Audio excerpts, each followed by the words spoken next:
Long before the word colony drew straight lines through forests and across rivers, the Ashanti mapped their world in relationships between the living and the dead, between the stool and the soul, between oath and obligation. In the heart of what outsiders would later call the Gold Coast, the city of Kumasi pulsed like a drum, market cries weaving with the beat of phantom from, palm oil glinting in gourds, powder-white kente threads winding into color that seemed to catch the sun itself. Traders came from the north with salt and stories of the Sahara, from the south with fish and the breath of the sea, from the east and west with news of kings and quarrels. To a stranger, the first thing felt in Kumasi was movement. To an Ashanti, the first thing felt was order. Lineage mattered, stools mattered, words mattered most of all. The tale of the Golden Stool was not told as history alone, it was told as origin.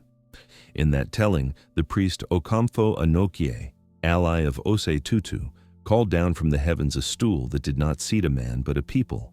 It hovered, they said, then settled. It shone not like polished brass, but like a morning sun that somehow became wood and gold. It contained the sunsum, the soul of the Ashanti nation, and that is why no Asantehene sat upon it. It sat above all, and all who ruled did so below it. The difference seems small on the tongue until you try to take it away.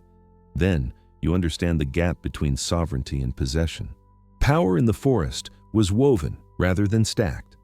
The Asantehene sat at the center, but he was bound by the Golden Stool and by the voices of queen mothers, elders, and captains of the Asafo companies. The queen mother was not a decorative matron. She was a counselor and, in moments of crisis, a conscience. Among the stools of towns and lineages, among the drums that spoke proverbs the way the wind speaks rain, the Golden Stool's radiance had a hierarchy all its own. The land and its people did not merely claim descent from it, they felt watched by it. Festivals confirmed the covenant, libations reminded it of the living. In the cool of shrines, priests swept the threshold as if keeping clean the path between then and now. But there were other maps overlaying this one, maps drawn by the logic of gunpowder and ledgers. Along the coast, British forts traded cloth and metal for palm oil, and for centuries, for captives. When the traffic in humans became a shame, difficult to mask, and a profit, difficult to defend, the same routes pulsed with new commodities and new justifications. The 19th century taught empires to call conquest order and extraction development. The interior, Ashanti, was to the coastal administrators both a problem and a prize. The forests hid roads no compass could command. The people refused to be pawns in other men's bargains.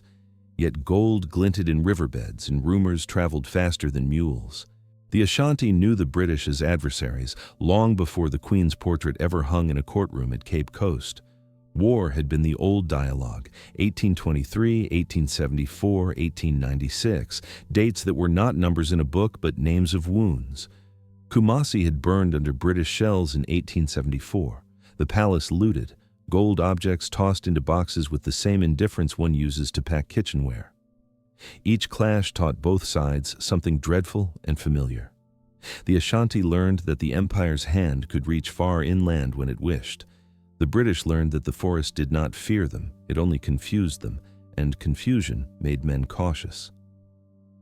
After 1896, the British exiled Asantehene Prempe Yorar to the Seychelles, an act that seemed to finalize a strategy: remove the head, rule the body. But a nation whose authority descends from a stool rather than a single man does not die when a man departs. It waits. Waiting is not idleness. In the courtyards of Kumasi, women pounded fufu with a rhythm that matched the heart's own measure while ears stayed open for news. In the shade of silk-cotton trees, elders debated in proverbs, each phrase revealing more than it concealed. In the compounds of Ejisu, a woman named Yaa Asantewaa weighed grief and resolve the way one weighs gold dust in a scale, careful not to spill, careful not to lie. She was a queen mother, custodian of lineage and sentinel of memory, and she watched the British grow brave with absence. They had removed a king and mistaken silence for surrender. The empire feared what it did not recognize, and in Ashanti custom, it recognized little. A stool that contained a nation's soul was to their minds an idol, a fetish, a quaint thing to be catalogued and displayed. Their officers were tidy men, trained to reduce landscapes into lines, people into categories, authority into signatures. They wrote clean sentences about messy realities. They believed that if the Asantewaa could be exiled, the covenant would dissolve. But covenants do not dissolve like sugar and tea. They harden when insulted. Traders up from the coast brought more British goods and more British words. Protectorate, they said. Paramountcy, they said. With each term, the net tightened. Surveyors arrived to measure plots whose boundaries had once been remembered by trees and river bends. Tax collectors arrived to make coin the language of obligation. At first, the invaders spoke through interpreters. In time, they tried to speak for the people altogether. And always there was gold. Gold in stories, gold in dust, gold in the gaze of men who did not know how to avert it. In markets, Kumasi women rolled their eyes when a clerk from the coast demanded a receipt for a measure of shea butter. When he insisted again, they gave him a proverb instead. If you grasp a firefly too tightly, you do not own its light, you only lose its glow. He took the butter and missed the warning. By the end of the 1890s, the British had raised a fort in Kumasi and convinced themselves that permanence is a matter of stone. They built shutters against fever and verandas against boredom and called the arrangement peace. Soldiers drilled in squares while boys snickered from mango trees, pronouncing the steps with mock seriousness. A line of flags fluttered in the afternoon breeze, the Union Jack bright as a tongue of flame. The forest pretended not to notice. The Golden Stool did not appear in these daily transactions, and that absence was the point. It was hidden, guarded by a secrecy that was not superstition, but strategy. No foreign eyes would watch it, no foreign hands would desecrate it. The governor could sit in his chair, the magistrate in his. The stool remained where only those who swore the right oaths might approach it. Invisibility is a kind of armor. Then, a change of personnel rearranged the script. Sir Frederick Hodgson, a man whose confidence exceeded his comprehension, arrived with a mandate to make order, which is to say, to make Ashanti legible to a British mind. He toured the fort, admired the parade ground, consulted the telegraph, and asked questions whose answers he could not hear. Where is the stool? Who keeps it? Why is it not in the palace like a proper throne?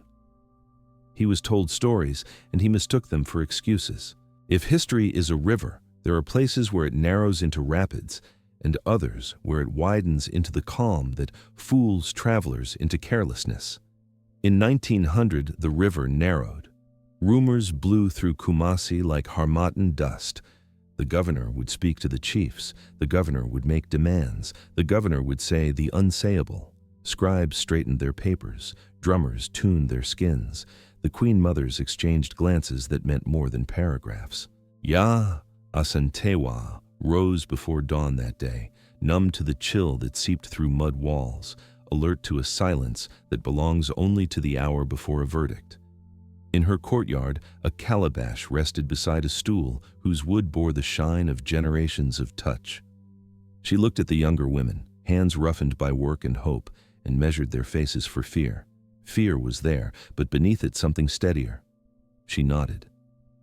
Kumasi gathered itself. Chiefs arrived in cloth whose patterns spoke genealogies to those who could read them. Anklets thudded against earth with each measured step. The British assembled on their side of the fort, where order looked like alignment and authority like a ladder.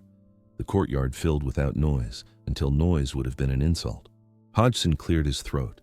He spoke as if he were introducing a new regulation to a railway committee. His voice sailed across the court in sentences crisp as ironed linen. He said the Queen of England now ruled here by right of victory. He said the Asantewaa was gone for good. He said the token of Ashanti nationality should be surrendered to complete the arrangement. He said he required the Golden Stool, required as if ordering stationery. The air thinned. Men who had faced muskets without blinking felt their stomachs drop. The translators swallowed and repeated the words that did not belong in their mouths. To the British, the demand was practical, even generous. Present the symbol to seal the peace. To the Ashanti, it was profanity. The Golden Stool was not a trophy in a case. It was the breath that made speech possible. A governor had asked to sit upon the nation. Silence is a kind of speech. It poured through the courtyard thicker than any shout, eyes focused not on Hodgson but on one another, gauging how far patience can stretch without rupturing. Somewhere beyond the walls, a drum sounded once, then once again. To those who knew, that pattern meant only one thing: the forest had heard an insult. Afterward, in the compounds and the narrow lanes, the city seethed in whispers. How could he say such words? What will we do? Who among us still remembers courage? Men debated whether to leave the matter to time, to petition, to the unpredictable mercy of foreigners. They talked in circles as men do when the shape of the answer frightens them. In Ejisu, Yaa Asantewaa did not talk in circles. She stood in a courtyard where the dust bore patterns of bare feet and declared that if the men would not fight, the women would. Her speech did not require theatrics, it required memory. She reminded them what it meant to be Ashanti, not as a boast, but as a burden willingly carried. She did not name the Golden Stool as an object worth dying for. She named it as a life already shared, and thus not for sale. She spoke of Prempe, in exile, of ancestors who had not bled so that a man in a khaki jacket could place his weight upon their soul. She did not shout. The words arrived like facts from a ledger no clerk could falsify. The chiefs who had argued for caution felt their caution curdle into shame. Courage returned to the room the way a long-absent relative does, first as a rumor, then as a presence, then as the one who takes the head of the table without asking. Decisions followed quickly then. Messengers ran through dusk with instructions to muster Asafo companies, to cut the roads, to watch the telegraph lines, to draw the circle tight around the fort. The plan was not the plan of a nation in panic. It was the plan of a people rediscovering the uses of their own memory. The Golden Stool remained hidden. That was not negotiable. War, if it must come, would be for the right to keep hiding it, which is to say, for the right to continue being themselves. The irony did not amuse, it armed. In the last light of evening, women sang work songs that were not work songs anymore. Men sharpened blades whose use would be to cut more than grass. Children watched and learned without being told they were learning. Night in the forest is not merely dark. It is alive. Leaves breathe. Insects inscribe messages too small for men to read. Paths that seem straight in the day twist in the mind after sunset. Ashanti scouts knew those paths the way a mother knows the cry of her child. They moved without lanterns, without noise, with the assurance of belonging. At the edge of the British stockade, a soldier yawned and wished for morning. Morning was coming, but not the one he meant. War does not begin when weapons fire. It begins when meaning is violated. The Golden Stool had been named a thing by a man who did not understand things that cannot be owned. The covenant had been challenged in public. In the quiet that followed, the Ashanti decided to answer not with eloquence but with geometry. A circle around the fort, a blockade of the roads, a tightening of supply until the neat ledger lines in the British office dissolved into hunger and doubt.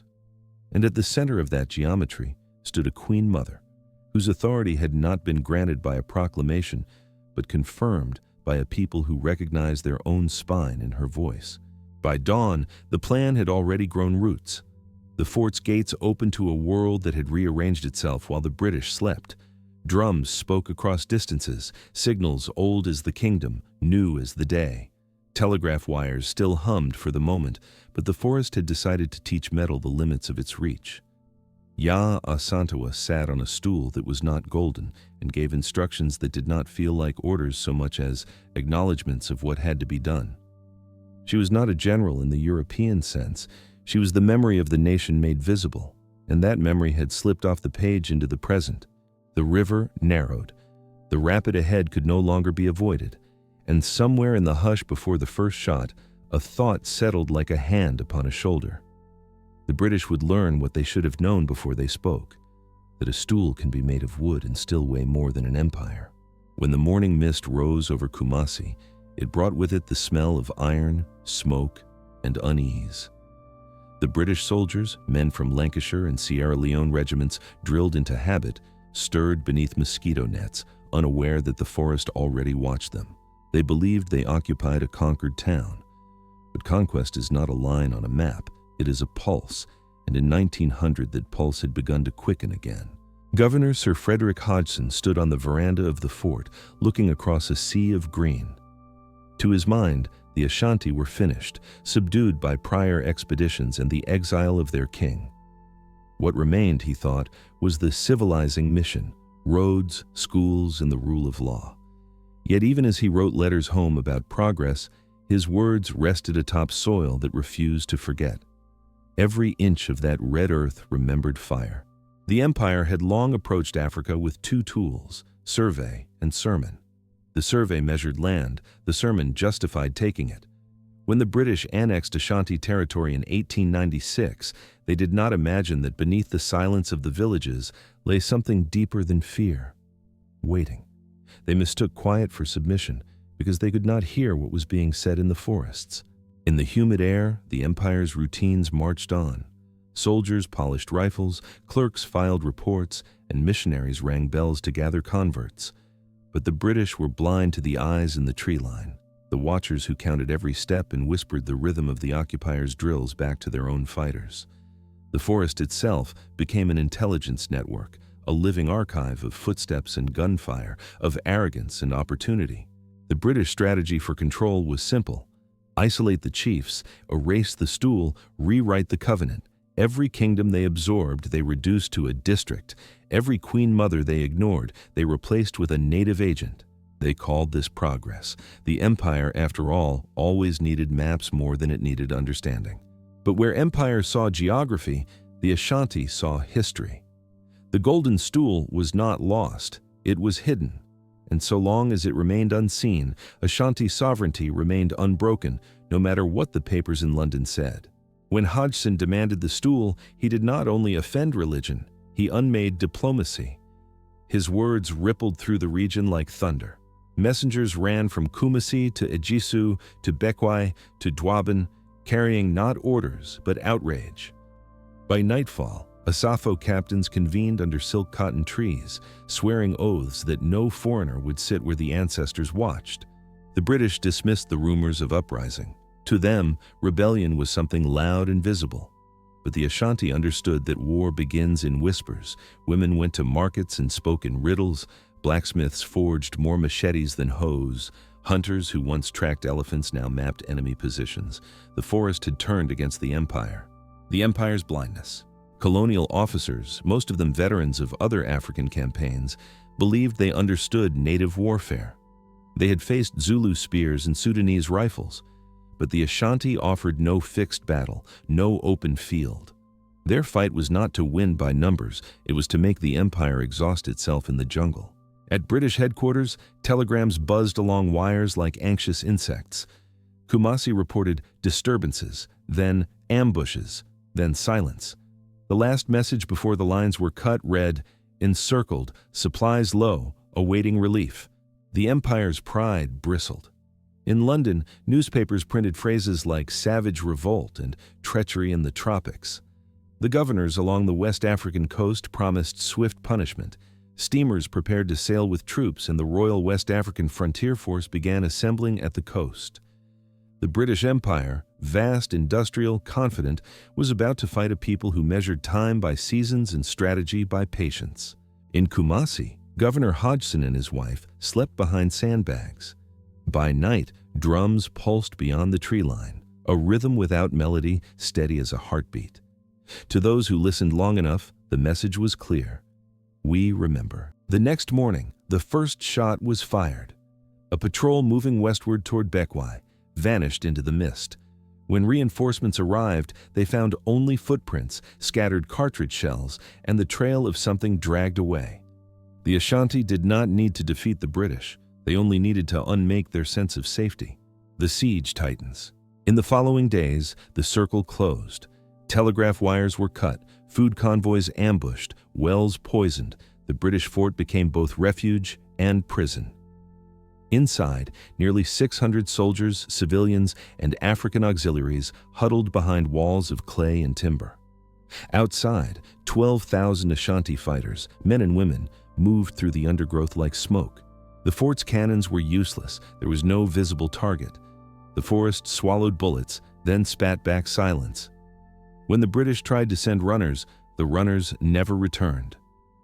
For the first time in the empire's West African history, a garrison found itself entirely surrounded by people it had dismissed as conquered.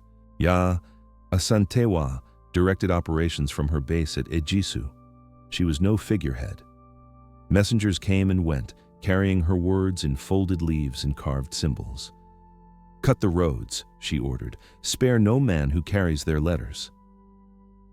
The discipline of the Ashanti confounded the British. There were no massed attacks to repel, no easy glory to be won. Each tree hid a soldier. Each night erased the empire's sense of daylight. Inside the fort, rationing began. Flour grew moldy in the humidity. Dysentery spread. Officers argued in whispers, afraid that despair might be louder than they intended. Still, they maintained decorum. The Union Jack flew above the fort, even when there was no one to see it. Hodgson tried to project confidence. He addressed his troops with the rhetoric of empire, the might of Britain, the order of civilization, the Queen's peace. But even as he spoke, the men behind him stared at the tree line and wondered which shadow might move next. In the city beyond, Kumasi's streets fell silent except for the sound of distant drums. Ashanti women carried messages through the alleys disguised as sellers of plantains. Children stood watch on rooftops. When British patrols ventured out, the market shutters closed in unison, and the silence pressed down until it became unbearable. The empire's discipline began to fray. Ammunition dwindled. Soldiers rationed bullets as if they were prayers. The tropical heat warped gun barrels and patience alike. Every rumor became a threat, every echo a ghost. The forest's patience. Weeks passed. Relief columns set out from the coast, but found the journey longer than their maps promised. Roads dissolved into mud, bridges collapsed beneath rain, and every bend in the path held the risk of ambush. The Ashanti had no rifles to match the empire's firepower, but they had the forest, and the forest was infinite. At night, the soldiers in the fort heard faint chanting, war songs carried by the wind. The voices rose and fell like waves, sometimes near, sometimes impossibly far.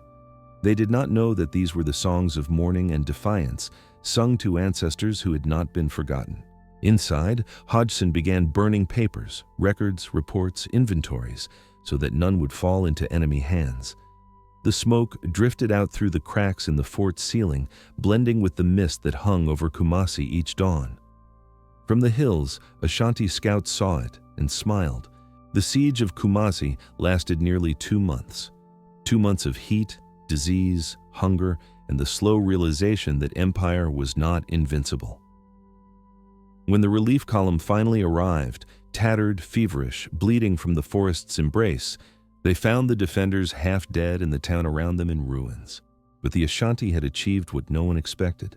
They had humiliated an empire. Legacy of the siege. In London, the official reports would speak of a temporary disturbance, of the pacification of Ashanti, of a gallant defense. But behind the language of bureaucracy lay a truth that could not be erased. The Ashanti had defended their dignity with strategy, not superstition. The Golden Stool remained hidden. The governor had fled, and the forest had spoken in its own tongue, quiet, enduring, undefeated. The war was not over, but the world had changed. Somewhere in Ejisu, Yaa Asantewaa sat beside a small fire, her eyes reflecting the embers. The smoke curled upward like a prayer. She knew the British would return with more men, more guns, more flags. But she also knew something they could never learn, that the strength of a nation is not measured in its weapons, but in the silence it refuses to break. The empire had entered the threshold of the Ashanti world and discovered it was not a door, but a mirror. And in that mirror, for the first time, the British saw their own arrogance staring back. The morning mist rose over Kumasi like a pale curtain, softening the outlines of the fort the British had built atop the ashes of old palaces. It carried the smell of wet iron and distant wood smoke, the scent of an uneasy peace that was already beginning to rot. The British soldiers stirred in their tents, rubbing their eyes and reaching for rifles that had grown rusty in the humidity. They believed themselves the masters of this land, a small, civilized outpost amid savage wilderness. Yet beyond the fort walls, the forest was awake. eyes watched from every shadow, from behind every curtain of leaves. The empire thought it had conquered Ashanti, but conquest is not a declaration. It is an illusion that survives only as long as the conquered pretend to believe it. Governor Sir Frederick Hodgson stood on the veranda of his headquarters, a man certain of his place in the world. He had served in colonies before, in places where the Union Jack seemed to rise naturally with the sun. He looked across the sea of green toward the horizon and saw not resistance, but opportunity, a map waiting to be completed. In his reports, he wrote that the Ashanti were now pacified, that the exiled king, Prempeh Fern, had broken their spirit. But paper does not measure pride, and Prempeh's exile had not broken the Ashanti. It had merely deepened their silence. Silence, to the empire, looked like obedience. To the Ashanti, it was strategy. Beneath the stillness of the villages, under the regular beat of market life, something older than empire was beginning to breathe again. Traders who once carried salt and palm oil now carried messages. Blacksmiths who once shaped tools now shaped blades. In the courtyards of Ajisu, the Queen Mother, Yaa Asantewaa, met with captains under the shade of the silk cotton tree. The British called it superstition when people whispered of the Golden Stool. They did not understand that the stool was not a symbol, it was sovereignty itself. In those days, the British administration believed in order. Every village must have a chief, every chief a tax, every tax a ledger. They measured human lives by columns of ink and gold dust. But where they saw bureaucracy, the Ashanti saw blasphemy. The British thought they could govern the spirit of a people the way they managed their postal routes. They were wrong. When Hodgson demanded the Golden Stool, he did not just insult a people, he touched what was sacred. Word of his arrogance traveled faster than the telegraph. From village to village the message passed. The governor had asked to sit upon the soul of the Ashanti. The empire's power rested on rifles and reports. The Ashantis rested on memory. Memory, once stirred, does not sleep again. In the weeks that followed, Kumasi became a trap that looked like a town. Women in markets sold yams and smiled while counting British patrols. Children playing in the streets repeated the rhythm of soldiers' boots in their games, turning observation into song. Messengers moved at night, their paths marked by moonlight and silence, and deep in the forest, men prepared the old drums. When the first shots came, they came without warning. A patrol sent to reconnoiter the road toward Bekwai vanished into green silence.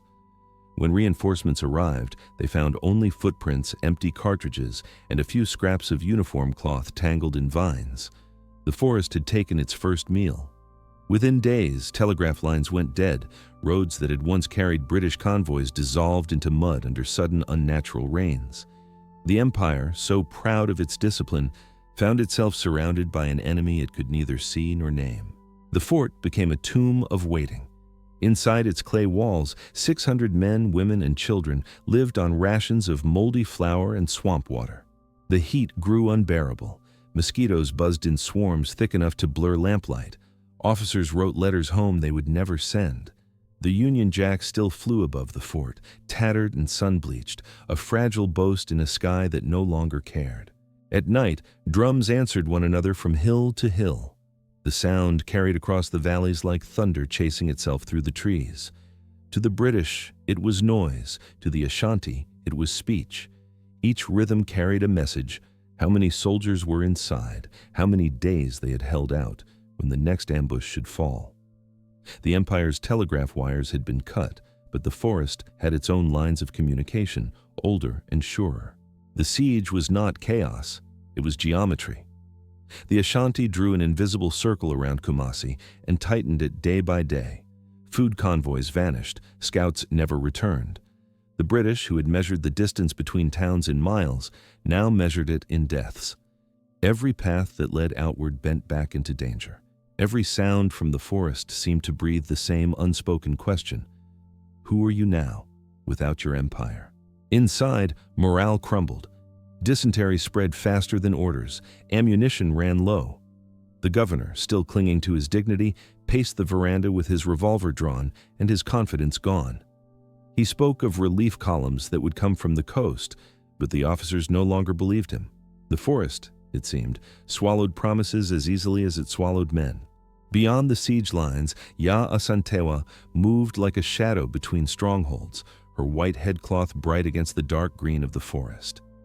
She was not a soldier in the European sense, but she understood war better than the men who drew maps. She knew when to strike, when to disappear, when to let fear do her work. Her messengers did not carry orders in ink, they carried them in song, in gestures, in symbols cut into wood. Every night she lit a small fire and stared into the flames as if reading a story only she could see. Around her, the warriors sharpened their blades, cleaned their muskets, and whispered her name the way others whispered prayers. She reminded them that the British might burn villages, but they could not burn the forest. The forest, like memory, regrows. As the siege dragged on, the empire began to understand its mistake. The Golden Stool had not been surrendered. The queen they had ignored had become the nation's general. The people they thought divided had become one body, pulsing with the rhythm of resistance. When the British finally broke through the blockade months later, half-starved, delirious, stumbling, they found only ruins. The city was empty. The Ashanti had melted back into the forest, leaving nothing but silence and shame. Hodgson fled the fort under cover of night, escorted by soldiers who could barely walk. He left behind his desk, his papers, and the illusion of control. The Empire's flag still fluttered over the fort when the last man slipped into the bush, but it meant nothing. A flag is just cloth without belief to hold it up. The Ashanti had not won in the way the British understood victory. They had not captured cities or toppled governments, but they had done something far greater. They had protected the one thing that mattered. The Golden Stool remained unseen, untouched, unbroken. The soul of the Ashanti still sat above them, not beneath another man's weight. When the rains came that year, they fell hard, washing the blood from the roads, cooling the red soil, and feeding the roots of trees that would stand long after empires crumbled. In those rains, the Ashanti heard the voices of their ancestors whispering that they had kept faith. In London, the newspapers called it a minor colonial disturbance. In Kumasi, they called it survival. And somewhere in the forest, as thunder rolled over the hills, Yaa Asantewaa lifted her face to the sky and whispered, not in triumph, but in gratitude. For though the empire had come with rifles and commands, the forest had answered in its own language, a silence deeper than conquest, a freedom older than maps. The rains did not stop for 7 days. They fell like judgment, soft and unrelenting, washing away the British tracks that scarred the forest floor. The rivers swelled, bridges collapsed, and the red soil turned to thick clay that swallowed boots and wheels alike. Those who tried to pursue the Ashanti found themselves trapped in nature's conspiracy. It was as if the land itself had taken sides. The empire's science could not explain it, their theology would not admit it. But the Ashanti knew. The ancestors had awakened. In the villages, people spoke Yaa Asantewaa's name with a reverence once reserved for kings. Mothers told their children that she had walked with thunder, that she had spoken to the spirits beneath the silk cotton tree. In the stories that grew around her, bullets turned to rain, and the forest hid her footprints. The British would later call these legends native exaggerations. They were wrong again. What they dismissed as myth was memory made sacred. By the time British reinforcements finally reached Kumasi, the fort was a ghost. The remaining garrison had been evacuated weeks earlier. The walls were cracked by rain and cannon fire. Vines had already begun to creep up their sides. The Union Jack still fluttered over the ramparts, tattered and soaked, clinging to its pole like a desperate man to his pride. Inside, the stench of rot and gunpowder hung in the air. A few abandoned boots lay in the mud, their leather stiff with mildew. On one wall, someone had scrawled in chalk, "God save the Queen, as if she can." The relief column's commander, Major Morris, surveyed the ruins with a hollow expression. He had marched through flooded roads and rebel ambushes to reclaim a fort that was already lost. The British Empire had retaken its outpost, but not its dignity. His report to London spoke of a difficult campaign successfully concluded. But the officers under him, men who had seen their comrades vanish into the forest, wrote their own truth in silence. The empire had survived, but only by retreat. Meanwhile, far beyond Kumasi, the Ashanti regrouped. Yaa Asantewaa convened a council beneath a great fig tree whose roots twisted like the veins of the earth. Around her sat warriors, elders, and priests, the living and the listening dead. "The Golden Stool remains," she said, her voice low but steady. "The British may claim our land, but they will never claim our soul.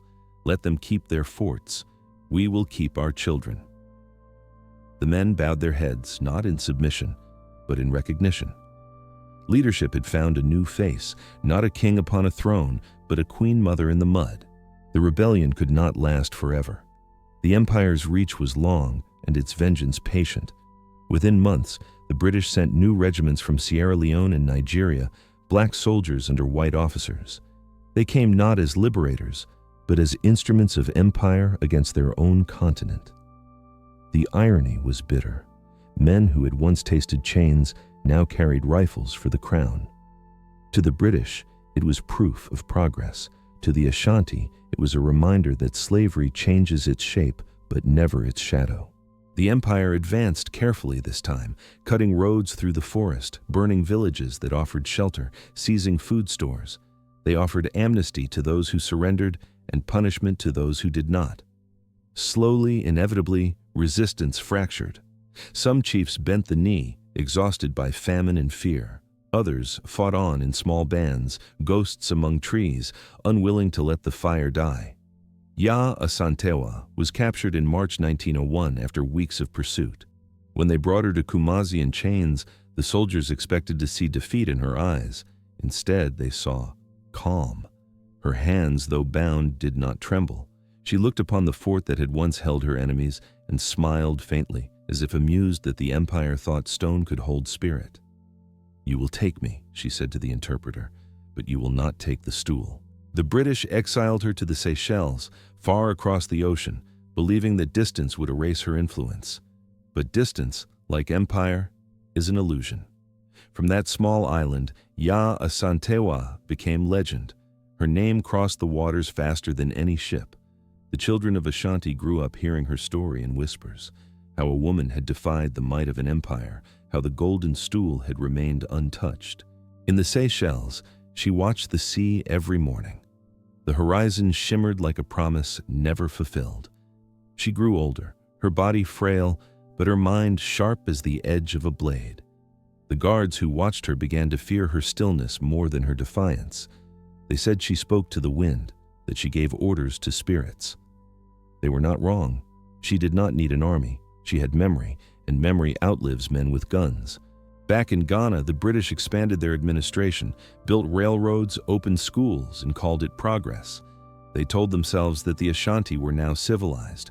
But progress without pride is captivity in another form. The people worked, paid taxes, learned English, but at night they sang songs in Twi that the colonizers could not translate. In those songs, Yaa Asantewaa never died. She waited. When she passed away in exile in 1921, the news barely reached London. There were no obituaries in the Times, no honors, no ceremony. Yet in Kumasi, women lit candles and placed them at the roots of the silk cotton tree. The elders said the ground trembled that night, as if the earth itself bowed in mourning. And when the rains came again, they said it was her spirit returning home, carried by the same winds that had once whispered through the forest. Decades later, when Ghana finally gained independence, her name returned in full voice. Statues rose, schools bore her name. Her defiance became a lesson, not only of rebellion, but of dignity. The British Empire had taken kings and treasures, but it could not take her story. Because stories, like forests, regrow. They sprout in the cracks of silence, in the ruins of conquest, in the hearts of those who remember. And when they rise again, they do not ask for permission. The Golden Stool was never found. Some say it was hidden beneath the roots of the great fig tree. Others say it vanished into the air the moment Yaa Asantewaa raised her hand. The British searched for years, digging, bribing, threatening. They never understood that they were looking for something that could not be touched. The stool was not gold. It was faith, and faith cannot be looted. Long after the last soldier left Kumasi, the children still gathered beneath the old trees, tracing circles in the dirt, pretending to defend the invisible stool from imaginary invaders. They did not know the full story, but they knew enough that once A woman had stood between empire and soul, and the world had learned to bow before her silence. And as the forest reclaimed the scars of war, its roots entwined around the ruins of the fort like a slow, deliberate revenge. Nature does not hurry, but it never forgets. By the time the 20th century unfolded its engines of steel and empire, the forest had already swallowed most of what the British built. Trees rose through old walls, roots cracked foundations once meant to last forever. Termites feasted on beams that had once held flags. The drums that had fallen silent during conquest began to murmur again in secret ceremonies. The Ashanti were patient people. They had learned from the land that time always avenges. The British, for all their pride in progress, had built a world of shadows, railways to mines, roads to plantations, schools that taught forgetting. They preached civilization but practiced erasure. Every lesson in their classrooms began with the word empire, and every child was told that the map was red for a reason. The empire's cartographers had carved Africa like a puzzle, never asking whether the pieces fit. But beneath those neat lines, the memories stirred. In Kumasi, the fort that once symbolized dominance became a museum of stolen relics. Behind glass, the uniforms of fallen soldiers hung beside Ashanti drums. Tourists posed for photographs, unaware that the soil beneath their feet still remembered screams. The guide spoke rehearsed lines about peaceful coexistence and cultural exchange. Yet when the visitors left, the locals whispered the old stories again, the ones where Yaa Asantewaa's spirit still walked the forest, guarding the invisible stool. The Golden Stool remained unseen, untouchable. Each British governor who arrived in the Gold Coast received the same warning from his predecessors: do not ask about it. The legend had become a quiet threat, a reminder that power in Africa was never truly foreign, only borrowed. Even among those who mocked superstition, none dared to test the curse. The stool, they said, carried the soul of the Ashanti people, and souls are not things empires can own. When the Second World War came, thousands of West Africans were conscripted to fight for Britain in faraway lands. In Burma and North Africa, the sons of those who once defied empire now carried rifles under its flag. They bled for a king they had never seen.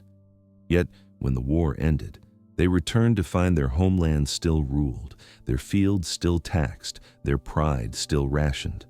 The empire had used their courage as mortar for its crumbling walls. Among those veterans, stories of Yaa Asantewaa found new life. In army camps and villages, they spoke of her as a reminder that true loyalty belonged to the land, not the crown. She fought with no gun, one veteran told his grandson, and yet she frightened an empire. What then could we do with rifles? It was not rebellion yet, only realization. But realization is where every uprising begins. In 1948, when protests broke out in Accra over unpaid pensions and racial inequality, the British fired on unarmed ex-soldiers. The streets erupted. The echoes of gunfire rolled toward Kumasi, where the people still kept the Queen Mother's name like a secret anthem. They had waited half a century for a sign, and the sign had come, not in prophecy, but in bullets. The riots became the spark of a greater awakening. Across the Gold Coast, unions and students united under the call for self-government now. The British tried the old tricks: commissions, promises, divisions, but the tide had turned. The wind that once carried whispers of oaths in the forest now carried slogans through the cities. The old and the young, farmers and clerks, began to march under one idea. The dignity was not a gift, but a right. Kwame Nkrumah emerged as the voice of this new age, charismatic, radical, relentless. He spoke of independence not as revenge, but as rebirth. He quoted the Bible and the ancestors in the same breath, declaring that the people of Africa would write their own history in the language of freedom. To the British, he was dangerous. To the Ashanti, he was an echo of Yaa Asantewaa's courage reborn in a man's body. When the Union Jack was finally lowered in 1957, the crowds in Accra roared and fireworks painted the sky. The world hailed it as the dawn of modern Africa. But in Kumasi, the celebration was quieter, more sacred. The elders gathered beneath the silk cotton tree and poured libations for those who had fought before words like independence existed. They said the stool glowed faintly that night, though no one could see it, as if the ancestors were smiling from the roots. The new government of Ghana promised prosperity, unity, and pride. Roads were paved, industries built, and schools opened in the names of heroes once banned from history. But freedom carries its own temptations. The language of revolution became the rhetoric of power. Nkrumah's government soon began to resemble the empire it had replaced, one voice speaking for all, one vision tolerating no dissent. The prisons that had once held rebels now held critics. In Kumasi, some began to whisper again, "Has the stool changed hands?" The phrase meant more than politics. It meant betrayal, the fear that the soul of the nation had been traded for the machinery of control. The forest did not answer, but it watched. It always watched. By the 1960s, when coups and Cold War alliances swept across Africa, the dream of freedom was both alive and exhausted. The British had left, but their systems had not. Corporations replaced governors, debt replaced taxation. The uniforms changed, but the structure stood. Yet through it all, the story of the Golden Stool remained untouchable, a legend that refused to serve any master. In 1970, a British archaeologist named Dr. Harrison claimed he had found documents proving the stool was buried beneath the old palace in Kumasi. He sought permission to excavate. The chiefs denied him. Some things, they said, do not wish to be found. Harrison laughed, called them superstitious, and dug anyway. Within a week, his expedition was abandoned. His assistant fell ill. His notes caught fire in a freak lightning strike. He returned to London with nothing but fever dreams. That same year, a drought hit the Ashanti region. The people gathered at the palace to pray. The Asantewaa ordered a festival in honor of the ancestors. As the drums sounded, a wind rose through the courtyard, swirling dust into the air. Witnesses said it formed the faint outline of a stool hovering above the ground, glowing gold against the twilight. For a moment, even skeptics bowed. Whether miracle or memory, the message was clear. The spirit of resistance was alive.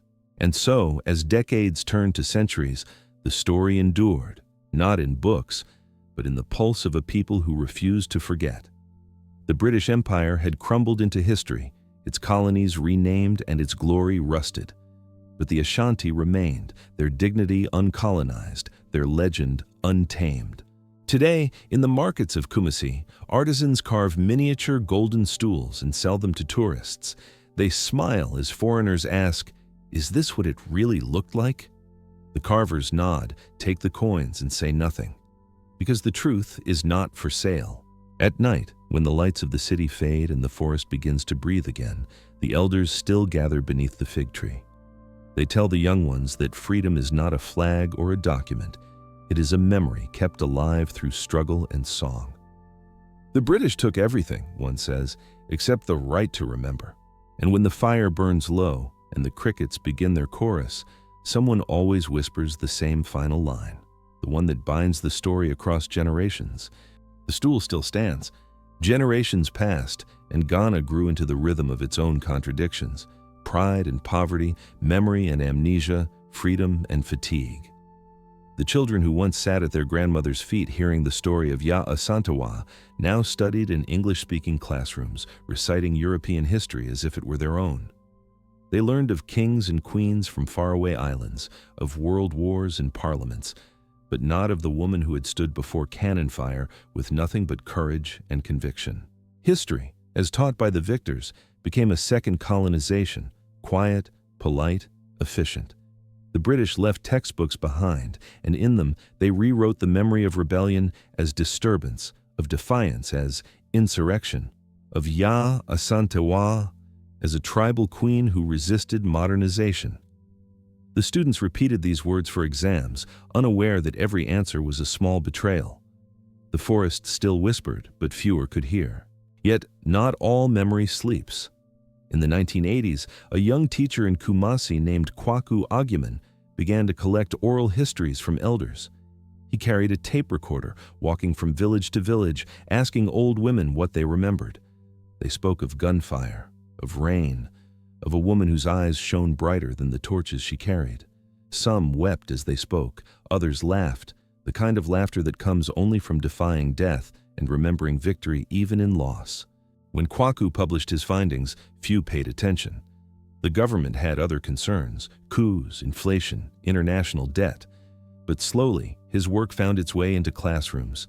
Students began to ask questions. Who was Yaa Asantewaa, really? Why did the British fear her?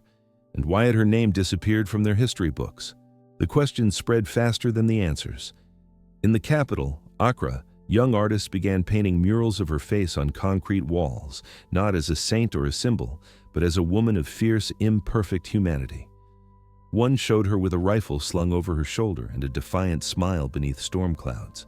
Another portrayed her as a spirit rising from a forest of golden leaves, watching over the city. The authorities tried to erase the murals. New ones appeared overnight. Memory, like rebellion, cannot be painted over. In the 1990s, the women's movements of West Africa found in Yaa Asantewaa a kind of ancestral compass. Activists invoked her name in protests against corruption, domestic violence, and poverty. "We fight with our voices," one speaker declared, "but we fight the same fight." Her legend had become a banner, her defiance a mirror. In Accra, an old market was renamed Yaa Asantewaa Square. In Kumasi, a new school bore her name. Children who had once been taught that bravery was masculine began to learn that history itself had lied. And then came the millennium, a century after the war. The world had changed beyond recognition. Computers blinked where fires once burned. Planes flew where messengers once ran. But in the Ashanti hills, the rhythm of the drums had not changed. The same patterns echoed across the same valleys, and when the rains fell, they carried with them the same smell of wet earth, the scent of survival. In 2000, a grand ceremony was held in Ejisu, her birthplace. The chiefs, elders, and descendants of her lineage gathered beneath the sky to honor her memory. Drummers played until the air vibrated, and women dressed in gold and crimson cloth danced in slow, measured circles. As the sun set, a beam of light pierced through the clouds, striking the spot where her statue stood. A bronze figure with eyes lifted toward the horizon, one hand raised, the other clutching a staff. The crowd fell silent. An old woman whispered, "She is watching us." The British High Commissioner attended, smiling for photographs, offering formal words of admiration for the remarkable courage of an African queen. It was a performance of reconciliation, polite and calculated. But the people did not need his approval. They had come not for apology, but for affirmation, to tell their children that the war was not just a story, but a seed. Because freedom, they knew, was not a single victory. It was a cycle. It grows, wilts, and grows again. In the following years, her story began to appear in unexpected places: children's books, hip-hop lyrics, television dramas. The new generation, fluent in both tradition and technology, transformed her legend into art, music, and film. One director released a short film titled "The Woman Who Would Not Kneel." It opened with a shot of the Golden Stool, glowing softly in darkness, and ended with Yaa Asantewaa's voice, recreated from oral tradition, saying, "You may exile me from my land, but you cannot exile me from my people." The film won awards abroad, but its true victory was local. School children watched it and clapped at the end, not because it was history, but because it felt like family. Meanwhile, scholars rediscovered the letters and diaries of British officers who had fought in the war. Some revealed doubt, even guilt. One entry read, "We have won the fort, but lost the respect of our own souls." The empire, for all its archives and pride, had left behind confessions disguised as reports. The historians who studied them began to see that the war was not simply colonial history. It was a moral confrontation between arrogance and endurance. In 2019, a Ghanaian historian stood before the British Parliament to give a lecture on Yaa Asantewaa. His voice echoed beneath the carved ceilings where laws of conquest had once been written. "She fought for the soul of her people," he said, "and that soul survived. You took gold, you took land, but you did not take memory." For a brief moment, the room was silent, not out of guilt, but out of recognition. And back in Ghana, under the endless pulse of drums and rain, the people continued to live with her spirit, not as a ghost, but as a guide. When young women marched for education, they carried banners with her name. When old men told stories under the moon, they began again with the same line. Once there was a queen who faced an empire and did not bow. At night, in Kumasi, when the city lights flicker and the wind rustles through the trees, some say you can still hear her voice, soft but unbroken, carried by the breeze. Guard the stool, guard the soul, and the land, patient and watchful, answers in silence. Because though empires fall and kingdoms fade, the forest remembers, it always remembers. Sometimes, in the deep of the night when the city sleeps, the forest hums again, not with drums this time, but with the sound of a generation stirring in its dreams. The youth of Ghana, connected by phones, satellites, and screens, find themselves haunted by a history they never learned properly, but somehow always felt. They wear Western clothes, speak English in school, but when they're alone, when the power cuts and the moon is full, they hum the same songs their ancestors sang before the rifles came. One evening, a group of university students from Kumasi decided to film a short documentary about forgotten women in African history.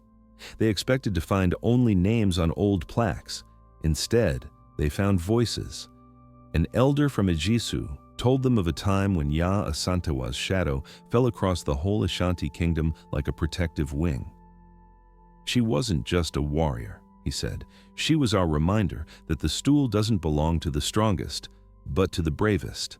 The students recorded the story, uploaded it online, and within days it spread across continents. African Americans, Jamaicans, and Caribbeans shared it, calling her the grandmother of rebellion. Schoolchildren in Accra reenacted her speech to the chiefs, that fierce call to arms when the men hesitated and she stood to say, "If you, the men of Ashanti, will not go forward, then we will. We, the women, will. We will fight for the Golden Stool." That clip alone became a symbol, remixed into music, quoted in speeches, turned into memes with captions like, "When courage wears gold and speaks truth." But more importantly, it ignited a conversation that spread far beyond Ghana. Across Africa, women began revisiting their own forgotten queens.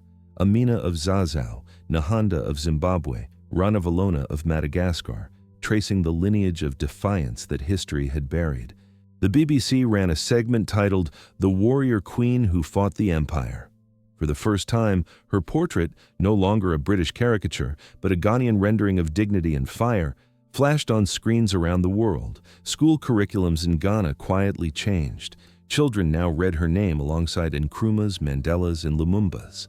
The forest had whispered, and finally, the world had listened. But the story of Yaa Asantewaa was never meant to end in museums or documentaries. Her defiance was not a relic. It was a rhythm, a pulse that demanded to be lived, not remembered. In 2025, a Ghanaian sculptor unveiled a monumental installation in the heart of Kumasi, not a statue, but a living sculpture carved from the trunk of an ancient silk cotton tree. The figure of Yaa Asantewaa stood half emerging from the wood, as if still becoming. Her face was calm, her hands open, and behind her, golden veins of resin pulsed through the grain like blood. It wasn't just art, it was prophecy. During the ceremony, the sculptor said, "Every generation has its empire to face. Ours wears no red coat. It wears a suit and speaks in contracts, in debts, in screens. But the forest remembers how to resist." The crowd roared. The air trembled with drums again, not of war, but of awakening. Later that night, an old woman, one of the last descendants of Yaa Asantewaa's clan, walked to the statue alone. She touched the rough bark and whispered, "You fought with iron, we fight with words, but the struggle is the same." The wind rose suddenly, rustling the trees around her. For a moment, the forest sounded like applause.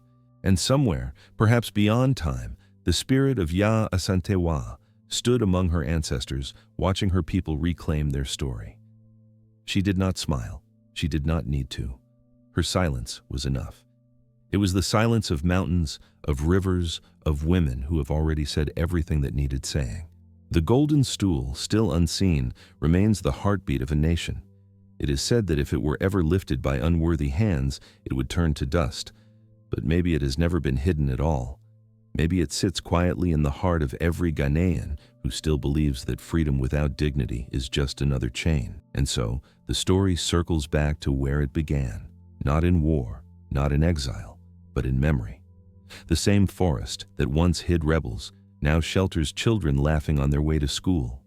The same rivers that carried messages between villages now carry plastic bottles, and yet the water still sings when it rains. Because memory is not fragile, it adapts, it flows, it waits. And in that waiting, Yaa Asantewaa lives, not as a ghost, but as a lesson, carved deep into the red soil of Ghana and into the conscience of the world. She reminds us that resistance is not just about victory, it's about refusing to kneel when the world tells you to. It's about carrying your people's dignity on your shoulders, even when the weight feels impossible. In the end, empires crumble, currencies fade, monuments erode, but the forest remains. Its roots drink memory, its leaves whisper names the world tried to erase. And on nights when thunder rolls over Kumasi and the lightning splits the sky, people still say that if you listen closely, you can hear her voice in the storm. Guard the stool, guard the soul. Freedom must always be defended, even from forgetfulness.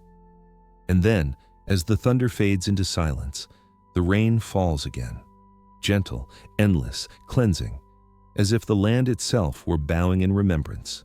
When dawn comes to Kumasi, the mist lies heavy over the old fort, that same British fortress once built to cage rebellion.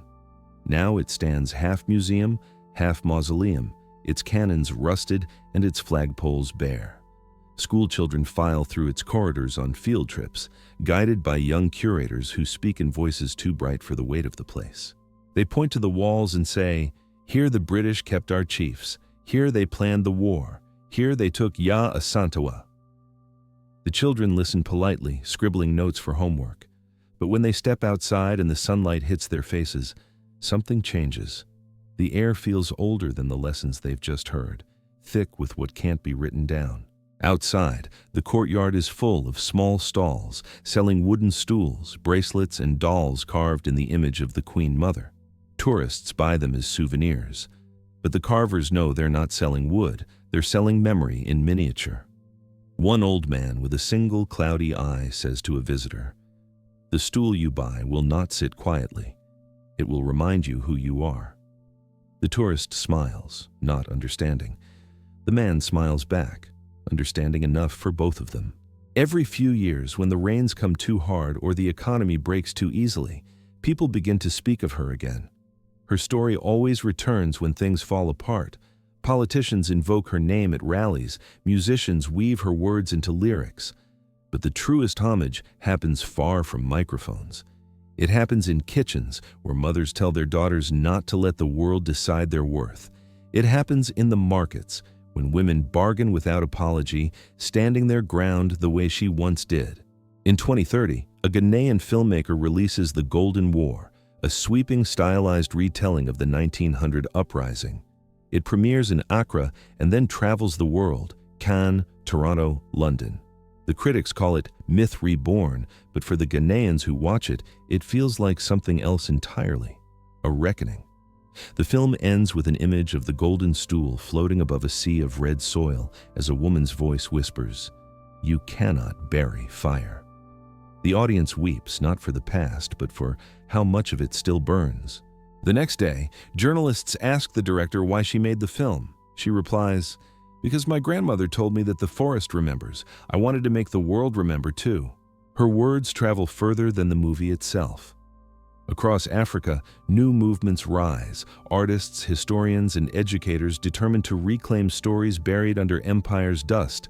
They speak not just of Yaa Asantewaa, but of all the nameless who fought beside her, the ones history forgot to record. A generation begins to understand that remembrance is rebellion. In Kumasi, plans are drawn for a new memorial, not a statue, but a living garden shaped like the outline of the Golden Stool. Each tree planted represents a life lost in the war, each root a story once silenced. Children from every school are invited to plant the first saplings. They arrive carrying small bundles of red soil in their hands, taken from their villages.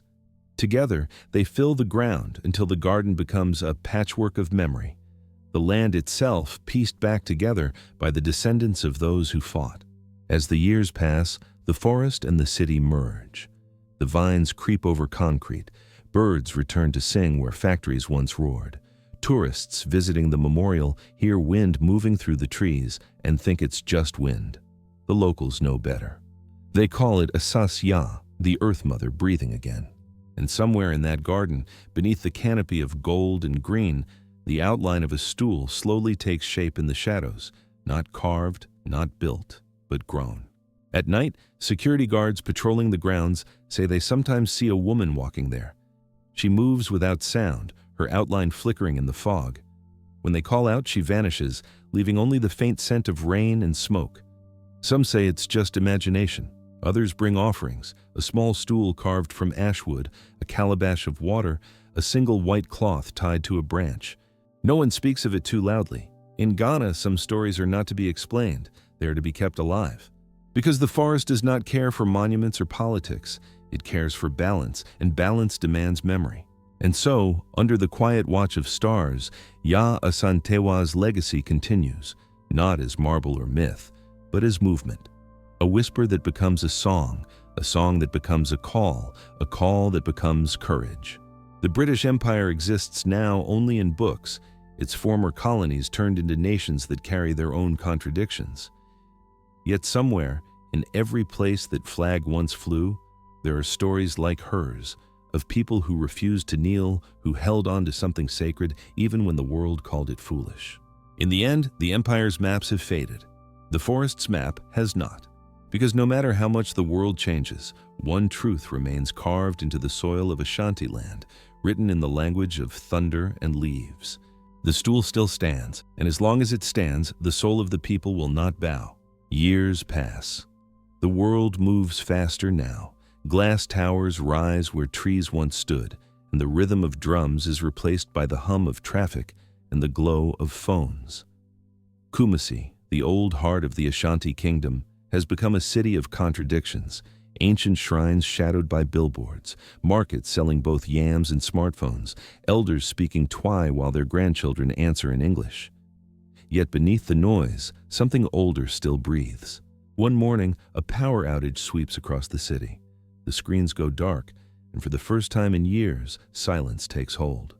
The elders sitting in front of their houses look up, hearing the sound of birds again. A child nearby asks, "Grandmother, why do they call this city the heart of the forest if there are no forests left?" The old woman smiles, her eyes cloudy but fierce. "Because, child," she says, "the forest is not only made of trees." That afternoon, she gathers the children around and tells them the story again, of the queen who fought the empire, of the stool that held the soul of the people, of the war that tried to erase them and failed. The children listen, wide-eyed, their minds full of images more vivid than anything they've seen on screens. When she finishes, one asks, "Grandmother, where's the golden stool now?" She looks at them, then points at their chests. "Here," she says simply. "It is here." For a moment, they are silent. Then, the smallest child, a girl with braids and dust on her knees, presses her hand against her heart and whispers, "Then we must guard it." The old woman nods. Somewhere in the distance, thunder rumbles, soft, approving. That night, as the city's lights flicker back to life, the story spreads again. Through conversation, through classrooms, through music. A young rapper in Accra samples the sound of drums and weaves her voice through the beat. "We are the daughters of the queen who fought, the sons of those who would not kneel. They took the gold but not our soul, the forest whispers, we still feel." The song goes viral. It becomes an anthem for youth protests demanding transparency, education, dignity. They march through the streets carrying placards painted in bold red and gold. The stool still stands.